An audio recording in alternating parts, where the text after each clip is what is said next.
This is Michiana's breaking news and weather station. MNC. On News Talk 95.3, 101.9 FM, and 1340 AM, your MNC Nation station. Good morning. Welcome to Tuesday. I'm John Zimney in the MNC News Center. August the 13th, 2024. And the news getting started now with our top local stories. A woman accused of killing her husband will receive treatment to restore her competency. 70-year-old Linda Tiener is accused of shooting her husband back in March. Reports say her daughter-in-law contacted police, stating that Tiener was pointing a firearm at her son, Eric. Eric reportedly wrestled the gun away from Tiener and pinned her down, though she allegedly told him that she had shot his dad and that he was dead. Police went to the Tiener's nearby home, where they found her husband Johnny dead in a recliner with one gunshot wound. Tiener had recently been hospitalized and treated for anxiety the day prior to the incident. Alyssa Foster, MNC News. A third suspect in a shooting death that took place last year in South Bend's River Park neighborhood has now been arrested.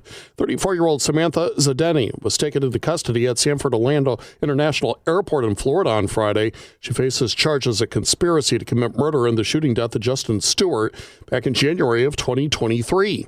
Two other suspects, Christopher Brown and London Davis, were also charged last week in connection with that killing. A couple in Walkerton face charges of neglecting their 13-year-old son. Police say Richard and Patricia Heights abandoned their 13-year-old son and also face a second charge after criminally confining him. The couple's two other children say they feel unsafe around the teenager. The parents took the 13-year-old to Memorial Epworth Hospital, saying they needed help managing his mental health. The probable cause document stated that DCS were informed in July that the child was the victim of neglect by his parents. He was forced to sleep in an unheated camper as punishment in the winter and made to dig holes. The couple refused to come and claim him when he was discharged from the hospital. David Shea, MNC News. A Goshen man was taken to the hospital with non-life-threatening injuries after a crash at County Roads 17 and 40. This happened early yesterday morning when Elkhart County Sheriff's investigators say the 62-year-old driving a pickup truck was traveling westbound, then failed to stop at the intersection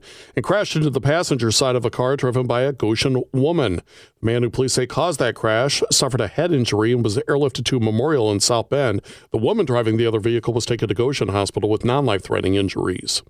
Now 95.3 MNC, watching the economy, mortgage rates falling to their lowest point in over a year. That's not the only good news. The Indiana Association of Realtors report more homes are for sale across the state than any summer since 2019. And the statewide median sale price dropped from $273,000 in June to $264,000 last month. Closed sales grew 7% from June and 6% above 2023 to just over 7,400 statewide as Hoosier buyers capitalized on a more balanced market. Indiana's $264,000 median sale price also represented less than 97% of list price, lower than last summer.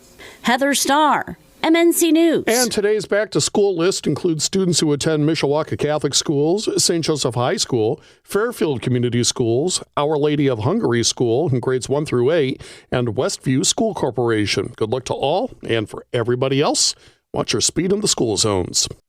A new drug being tested has also found to have a significant impact on vital brain functions. Natalie Sutton is with the Alzheimer's Association Greater Indiana chapter. One study tested liraglutide in people with mild Alzheimer's dementia.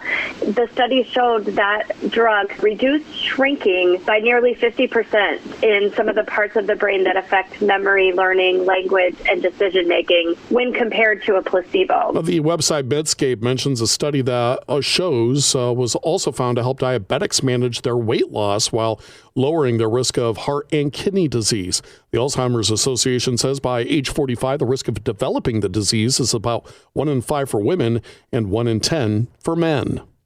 Well, Michigan's first case this year of Eastern equine encephalitis has now been confirmed in Van Buren County. They say the horse was not vaccinated against Triple E, which is spread through mosquito bites to animals and humans. Horses are the main animal affected by the virus, which is usually seen in late summers to early fall and is not spread from animal to animal or animal to human. Officials recommend putting animals under fans from dusk to dawn as mosquitoes aren't strong flyers, and daytime is the most vital time to take precautions when mosquitoes are out. Humans can also protect themselves by applying insect repellent, maintaining window and door screens, and wearing long-sleeve shirts and pants when outside.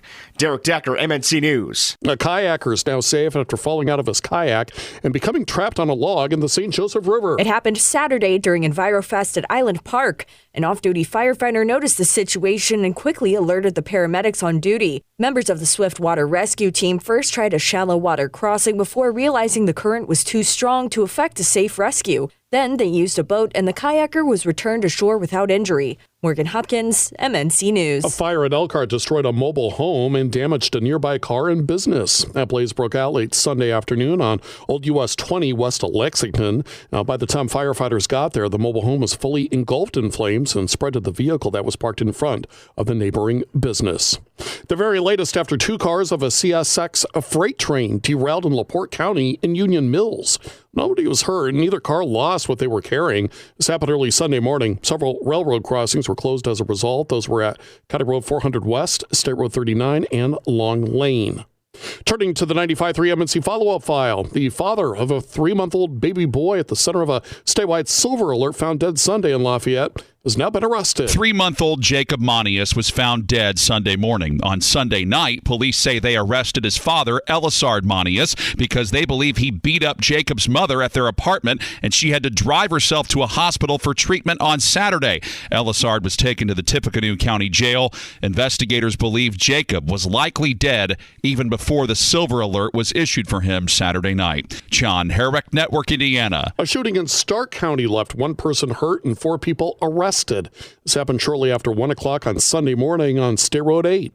A 20-year-old Illinois man was shot in the chest and was airlifted to the hospital. 2 people from Illinois and an Iowa man were taken into custody on outstanding warrants. Another Illinois man was taken into custody for disorderly conduct.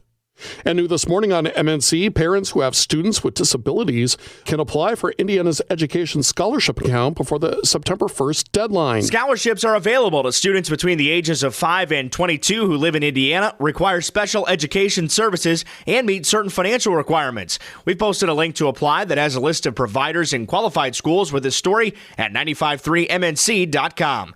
Derek Decker, MNC News. A reminder, you can cast your vote with confidence by checking out the candidates and their platforms from all the hot races before the November election at the all-new HoosierVote.com. Sponsored by Shield Exteriors and Burton's Laundry. Partly sunny and warm today. Afternoon high temperatures getting up at 80 degrees. An isolated shower is also possible, although most areas will stay dry. Tonight, partly cloudy. We drop down to 58. And then for Wednesday, the warmest part of the week will be in the low to mid-80s with sunshine. I'm WSBT 22 Chief Meteorologist Carrie Peugeot. Get the top local news delivered to your email twice each day. To get signed up, go to 953mnc.com and click where it says on demand. Podcasts by Federated Media.